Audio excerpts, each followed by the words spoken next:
제가 가끔씩 꺼내서 보는 책이 있습니다. 이 피로 사회라고 하는 책인데요. 이 내용을 보면 오늘날 사회가 피로 사회라고 말하고 있습니다. 예전의 사회는 규율 사회였는데 그때는 사회나 공동체가 규율로 개개인의 삶을 통제했다는 거예요. 그러나 지금은 성과 사회로 변했습니다. 개인이 하는 만큼 성과를 가져가는 성과 사회가 된 것이죠. 이제 사람들은 더 많은 성과를 가져가기 위해서 자신을 스스로 통제합니다. 옛날처럼 규율로 통제할 필요가 없어진 거예요. 그러나 성과주의 사회는 성과를 내지 못하는 사람을 낙오자라고 여기기 때문에 다수의 사람이 우울증에 시달릴 수밖에 없다고 분석하고 있습니다. 성과를 이루어낸 사람조차도 피로에 지쳐 소진된 상태로 일상을 살아가고 있다는 겁니다. 과거보다 생활은 분명 개선이 되었지만 마음은 예전보다 더 쉬지 못한 채 지쳐서 살아가고 있다고 이 피로 사회를 쓴 한병철 교수는 말하고 있습니다.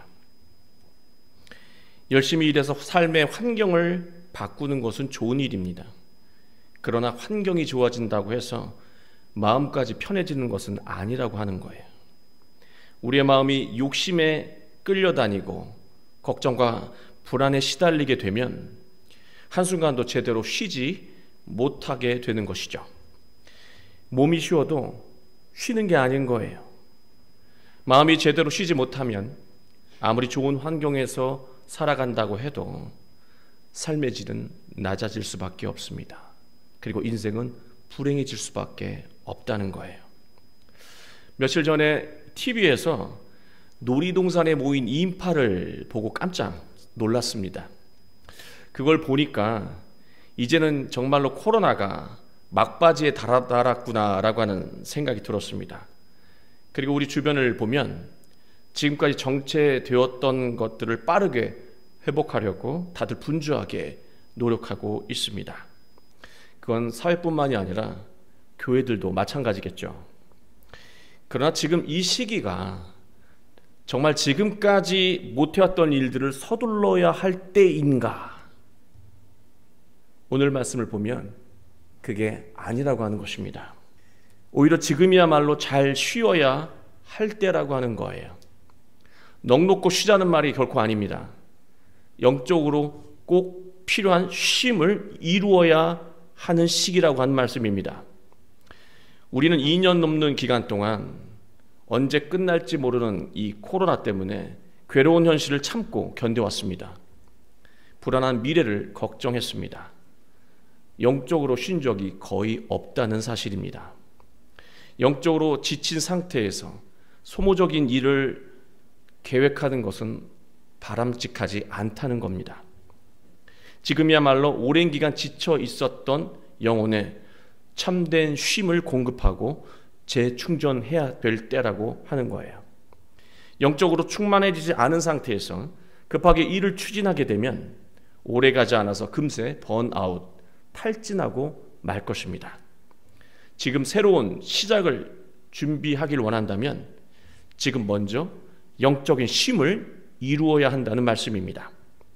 우리 모두 하나님의 말씀으로 지쳐있는 우리의 영혼에 참된 쉼을 공급하며 삶의 활력을 되찾고 복된 열매를 맺게 되길 주 예수 그리스도의 이름으로 축원합니다. 성경은 인간에게 필요한 이 쉼을요, 안식이라는 말로 설명하고 있습니다.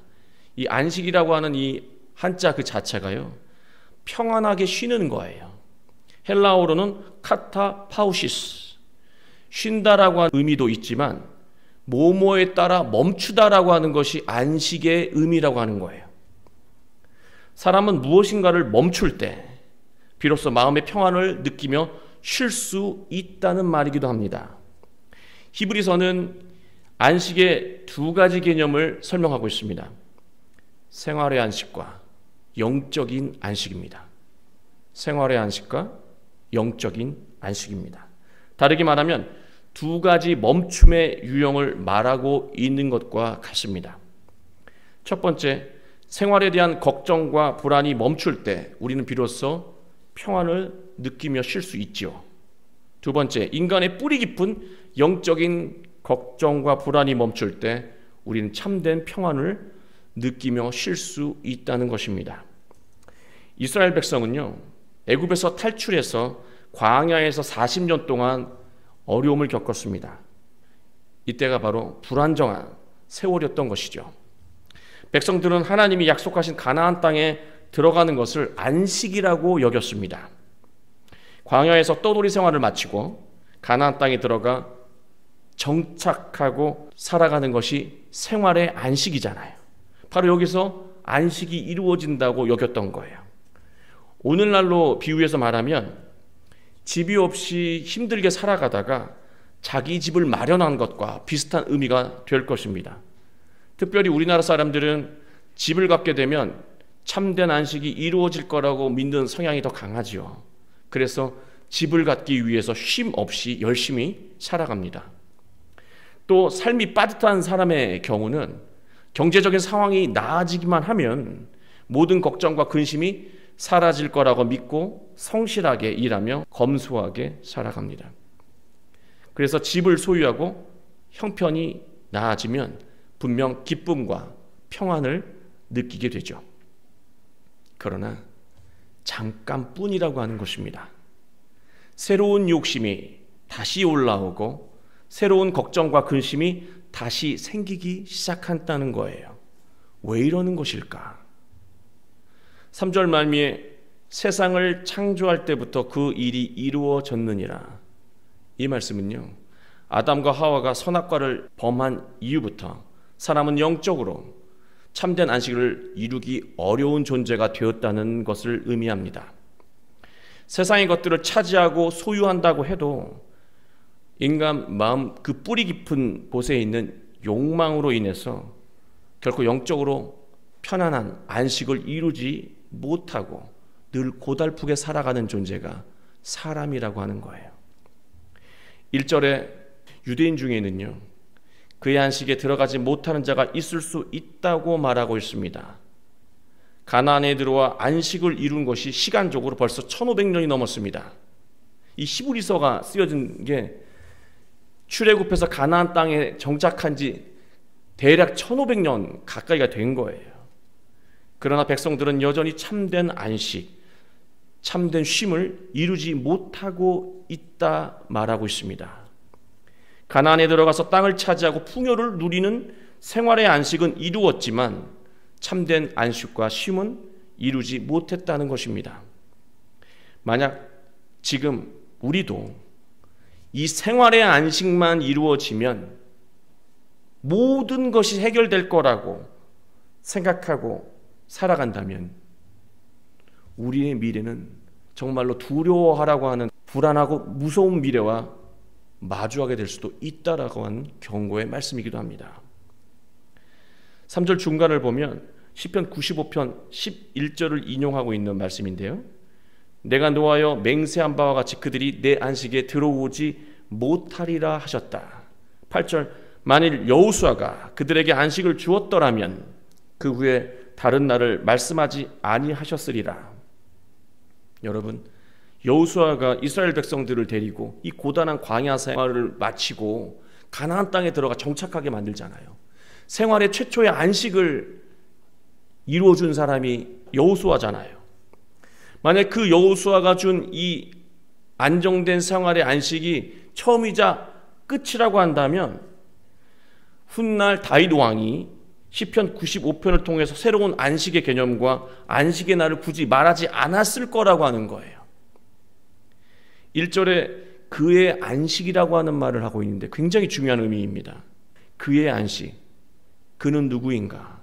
바로 하나님이시고 예수님이죠. 하나님의 안식, 그리고 예수님과 함께하는 안식을 의미하는 말이 바로 그의 안식입니다.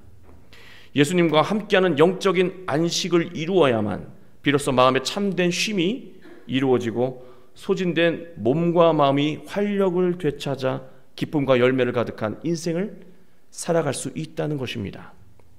예수님과 함께하는 영적인 안식, 이 평안한 쉼은 어떻게 이룰 수 있을까? 이걸 알아야 해요. 2절 말씀입니다. 그들과 같이 우리도 복음 전함을 받은 자이나 들은 바 그 말씀이 그들에게 유익하지 못한 것은 듣는 자가 믿음과 결부시키지 아니함이라. 복음을 듣고요, 예수님 말씀을 이렇게 이 로고스를 들었어도 믿고 따르지 않으면 유익한 일이 인생 가운데 일어나지 않는다는 것입니다.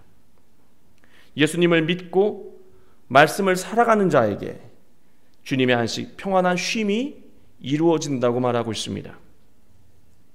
다르게 말하면 예수님을 믿고 말씀대로 살아갈 때 멈출 수 있다는 말이기도 합니다. 우리의 내면을 쉬지 못하게 했던 욕심과 불안과 두려움이 비로소 믿고 그 말씀에 순종할 때 나를 괴롭히고 힘들게 했던 그 모든 내적인 그릇된 것들이 멈춘다라고 하는 거예요.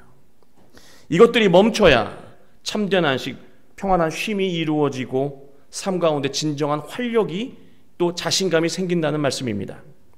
그런데 문제는요, 여러분, 우리의 마음이 욕심에 묶여 있으면 아무것도 안 보이고 아무것도 안 들린다는 거예요. 예수님 말씀이 눈에 안 들어오고 전혀 안 들린다는 거예요. 또 우리의 마음이 걱정과 불안, 두려움에 잠식되어 있으면 예수님의 말씀에 순종하는 것 자체가 걱정스러운 일이 됩니다. 좋은 말씀인데 지금 이 말씀대로 할 때가 아니에요. 저 그런 형편이 아닙니다. 그런 상황이 아닙니다 라고 한다는 거죠.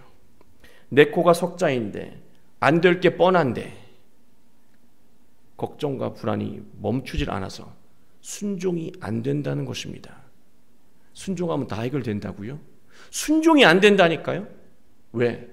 내 안에 있는 불안과 걱정과 그 두려움이 쉬질 않아요. 멈추질 않기 때문에 순종하고 싶어도, 좀 평안을 누리고 싶어도 안 된다는 거예요. 말씀도 안 보이고 안 들린다는 것이죠. 걱정과 불안은 멈추라고 명령한다고 멈춰지는 것이 아닙니다. 오히려 생각하면 생각할수록 더 눈동이처럼 커지는 것이 걱정과 불안과 두려움이라고 하는 거예요.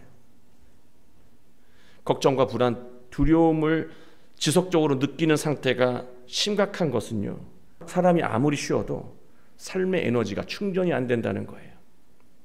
사람이 무엇인가를 새롭게 도전하고 양질의 열매를 맺으려면 활력이 있어야 되잖아요. 활력을 얻기 위해서는 쉬어야 되잖아요. 그런데 쉬어도 에너지가 충전이 안 된다는 거예요. 불안과 걱정과 두려움이 계속해서 멈추지 않으면요, 늘 지치고 힘들어서 아무 일도 제대로 하지 못하게 된다는 거예요.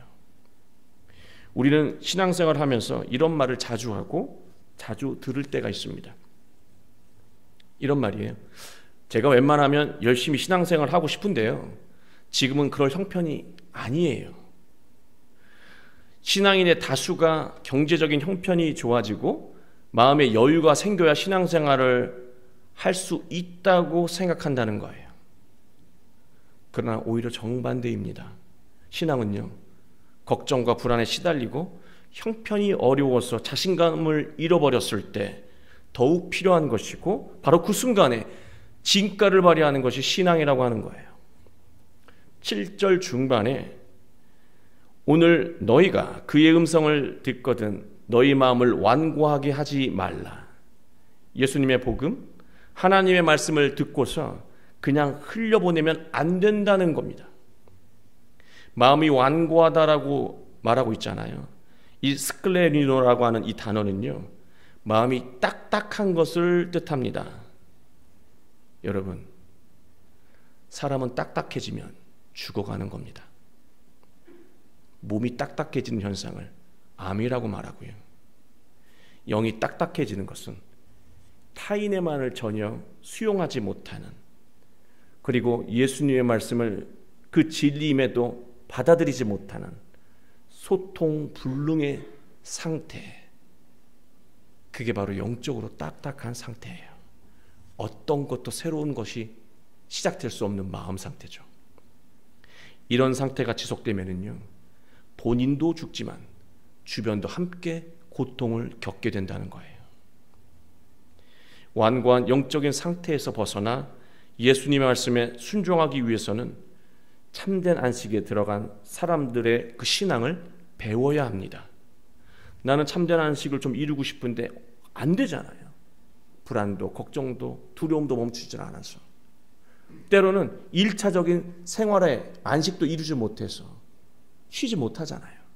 그렇다면 오늘 성경에서 참된 안식에 들어간 사람들은 어떻게 했는지 우리가 알아야 한다는 것이죠. 10절에서 말하고 있습니다. 이미 그의 안식에 들어간 자는 하나님이 자기의 일을 쉬심과 같이 그도 자기 일을 쉬느니라. 직역하면은요, 자기 일로부터 분리되어 쉬는 것입니다. 참된 안식은 자기 일로부터 분리되는 것에서 시작된다는 거예요. 하나님도 일로부터 분리되어 벗어나 쉬셨다고 말하고 있고요.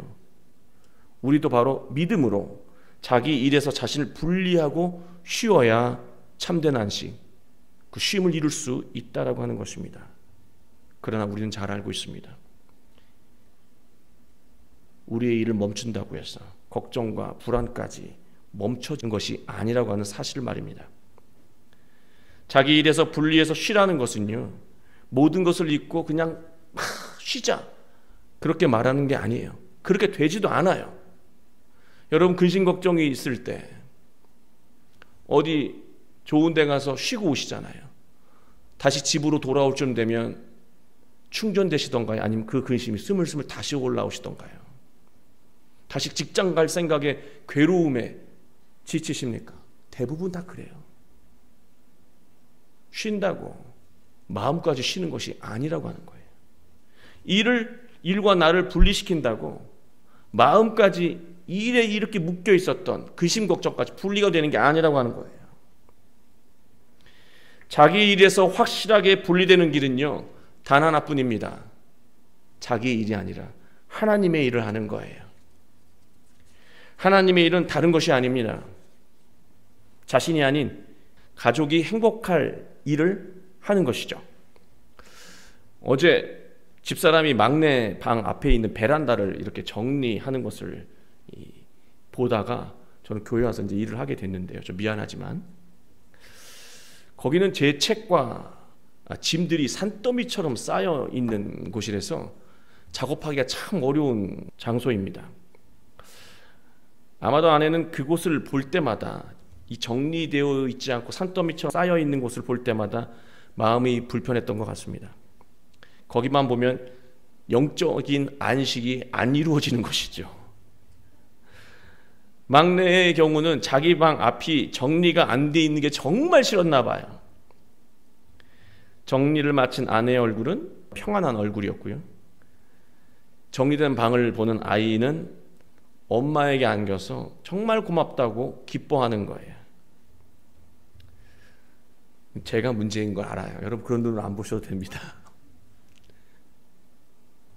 자기 일이 아니고 가족들이 행복할 일을 찾아서 해보는 거예요. 집중해보는 것이죠. 거기서 안식이 일어나기 시작한다는 말씀입니다. 또 자기 일에서 분리되어 쉴 수 있는 방식은요, 자기 자신이 아닌 타인이 기뻐할 일을 하는 거예요. 가족을 또 벗어나서 타인까지도 한번 해보는 거예요.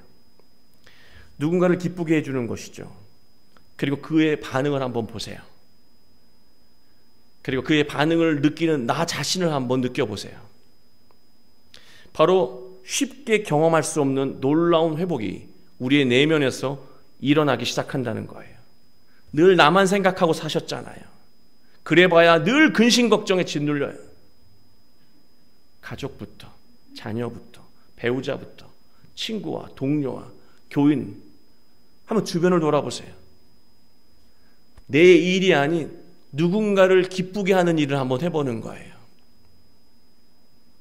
거기서 놀라운 상호작용의 힘이 우리 안에서 충만해진다는 사실입니다. 예수님은 말씀하셨습니다. 요한복음 8장 31절 32절. 그러므로 예수께서 자기를 믿은 유대인들에게 이르시되 너희가 내 말에 거하면 참으로 내 제자가 되고 진리를 알지니 진리가 너희를 자유롭게 하리라. 참된 안식을 이루는 길은 단 하나뿐입니다. 예수 그리스도의 복음을 확고히 믿고요, 하나님의 말씀을 깊이 묵상하는 것입니다. 그러면 우리 내면에서 놀라운 일이 일어난다라고 하는 거예요. 12절을 볼까요? 어떤 일이 일어나는지. 하나님의 말씀은 살아있고 활력이 있어 좌우에 날선 어떤 검보다 예리하여 혼과 영과 및 관절과 골수를 찔러 쪼개기까지 하며 또 마음의 생각과 뜻을 판단하나니 지으신 것이 하나도 그 앞에 나타나지 않음이 없도다. 예수님의 복음으로 또 하나님의 말씀을 깊이 묵상하면 마음에 새겨진 그 하나님의 말씀이 예리하고 정교한 검처럼 작용해서 나의 마음이 지금 무엇에 짓눌려 있는지, 나의 마음이 지금 어느 쪽으로 기울어져 있는지 낱낱이 보게 만든다는 거예요. 그러면 우리는 우리를 쉬지 못하게 만들었던 영적인 짐을 비로소 덜어낼 수 있다는 사실입니다. 영적인 짐이 덜어지면요, 지금까지 느끼지 못했던 참된 평안을 경험하게 되는 거예요. 내가 왜 이것을 짊어지고 지금까지 살아왔을까? 내가 왜 사람들을 이렇게 많이 의식하며 살아왔을까? 그 모든 짐들을 내려놓게 되는 거예요. 지금 듣고 있는 이 하나님의 말씀이, 또 매일 우리가 읽고 있는 예수님의 그 복음이 나를 가장 선한 길로 인도한다는 믿음을 가지고 읽고 듣고 묵상한다면 그 말씀은 우리 마음에 새겨질 것이고, 그 새겨진 말씀은 우리 인생 가운데 우리가 지쳐 살아갈 때 그 말씀이 갑자기 떠올라 우리가 가장 선한 길로 갈 수 있도록 그 이정표 역할을 해준다는 말씀입니다. 9절을 보면 그런즉 안식할 때가 하나님의 백성에게 남아 있도다. 여기서 안식이라고 하는 이 단어는요, 지금까지 설명해 온 이 단어, 멈추다라고 하는 단어의 이 의미가 좀 다릅니다. 사바티스모스라고 하는 안식일이라고 하는 뜻이에요. 하나님을 예배하는 주일이라는 뜻입니다. 고단한 인생에서 참된 안식과 평안한 쉼을 이루는 길은요, 하나님을 예배하는 것뿐이라고 하는 거예요. 하나님을 예배하는 이 주일은요, 고단한 인생을 살아가는 우리에게 유일한 희망이라고 하는 거예요. 하나님을 예배하지 않아도 괜찮다고 여기는 것은요, 착각이에요. 아직은 견딜 만한지 모르겠어요. 그러나 쉬지 못한 사람이 결국 죽게 되어 있습니다. 빨리 쉬지 않으면 회복 불능 상태가 될 수도 있다는 거예요. 육적인 몸뿐만이 아니라 영적인 쉼이 더 중요한 거예요. 사랑하는 여러분, 지금까지 잘 견디고 잘 살아오셨습니다. 그래도 많이 힘드셨을 거라고 생각되어집니다. 여러분들 살아가면서 위로받아야 할 때 위로받지 못할 때도 있었고, 혼자서 힘들고 고단한 길을 묵묵히 걸어가야만 했던 분들도 계실 겁니다. 최선을 다했지만 알아주는 사람이 그렇게 많지 않고 생각보다 고맙다는 말을 많이 듣지 못해서 섭섭하신 분들도 있으실 줄 압니다. 그런데 하나님은요, 여러분의 마음, 우리의 마음을 다 아신다는 거예요. 여러분의 수고와 고단함을 하나님은 너무나 잘 아신다는 말씀입니다. 하나님은 모든 것을 내려놓고 하나님을 예배하는 모든 사람에게 반드시 꼭 필요한 위로와 평안한 쉼을 주시고 다시 일으켜 세우신다는 것을 잊지 않는 여러분이 되시길 바랍니다. 늘 하나님을 예배하고 하나님의 말씀을 믿고 순종함으로 늘 새 힘을 공급받아서 지금까지 더뎌왔던 일들, 정체되었던 일들, 이루지 못했던 일들을 다 이루기 시작하는 복된 한 주가 시작되길 주 예수 그리스도의 이름으로 축원합니다.